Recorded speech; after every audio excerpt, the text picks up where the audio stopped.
Bien bonjour, je viens de recevoir il y a peu de temps un petit ordinateur de chez Raspberry Pi. Hein. Moi, je pense que c'est plutôt le nom du produit, mais c'est de chez Raspberry. Donc voilà la bête, c'est un petit ordinateur qui fonctionne sur une architecture de type ARM. Donc il est très petit, hein. Vous pouvez voir à comparer à une carte de type SD, hein. C'est très petit, puis par rapport à ma main. Donc ça coûte à peu près une quarantaine d'euros avec le boîtier et les frais de port. Par contre, on peut l'avoir qu'à l'unité et les délais de livraison sont très longs.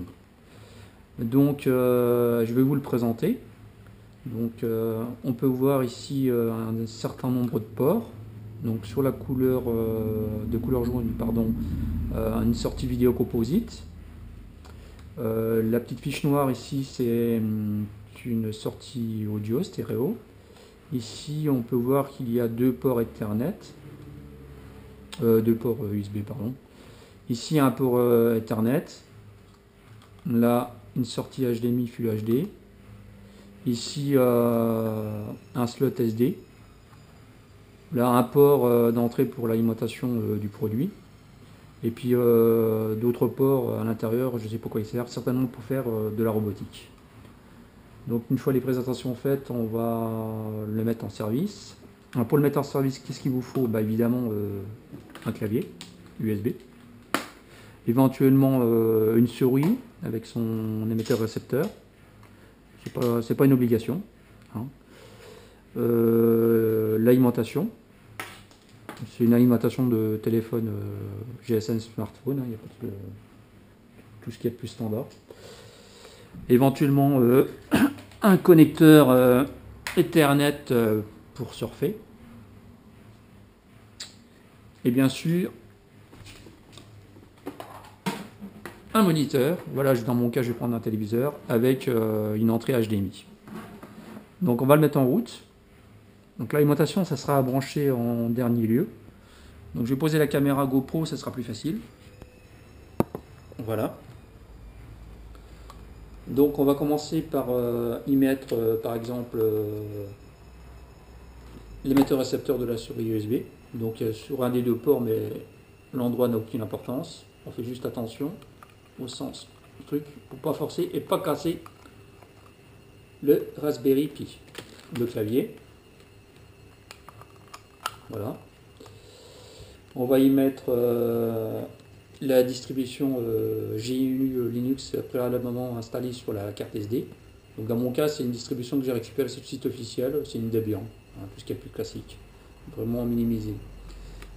Donc les pins sont à mettre vers le haut de la carte et pas vers le bas, on force pas.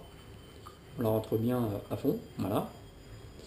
On va connecter, ah, là, oups, il est parti, le port HDMI. Voilà. Ce qui est fait. Et le tour terminé, on va brancher le secteur. Voilà.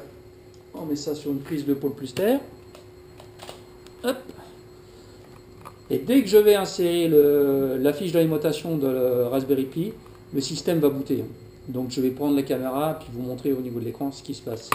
Donc on va voir il y a un certain nombre de LED déjà sous le produit, ça va se mettre à clignoter. Donc à droite c'est l'activité, au milieu il y a l'état du réseau Ethernet. Voilà. Donc je branche et ça boot. Voilà, on va voir l'activité sur les LED. Et là immédiatement à l'écran, le système qui se met à booter.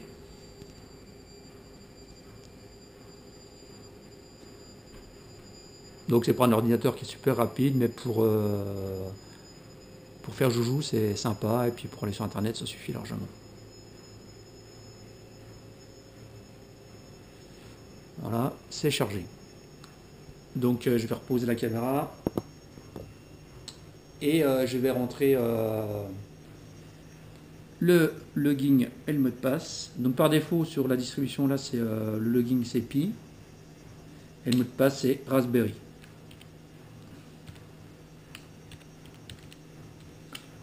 Voilà, je suis logué. On va en profiter tout de suite pour configurer le réseau. Donc je l'avais déjà fait préalablement, donc je vais rappeler tout simplement l'historique.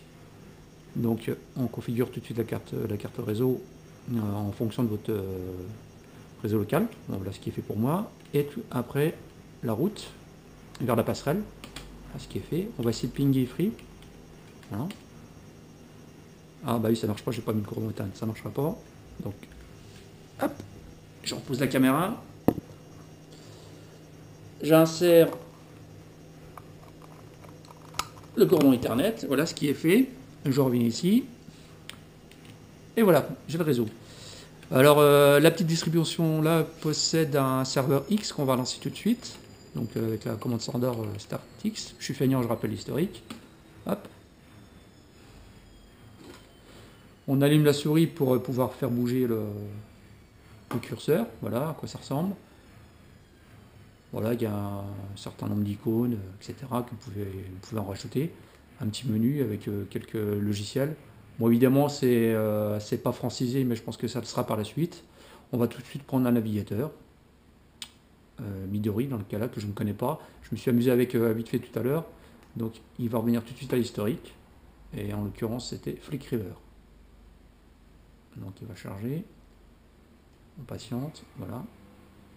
Et voilà, je suis sur Internet. Ça charge. Et on peut voir de jolies photos du site Flickriver.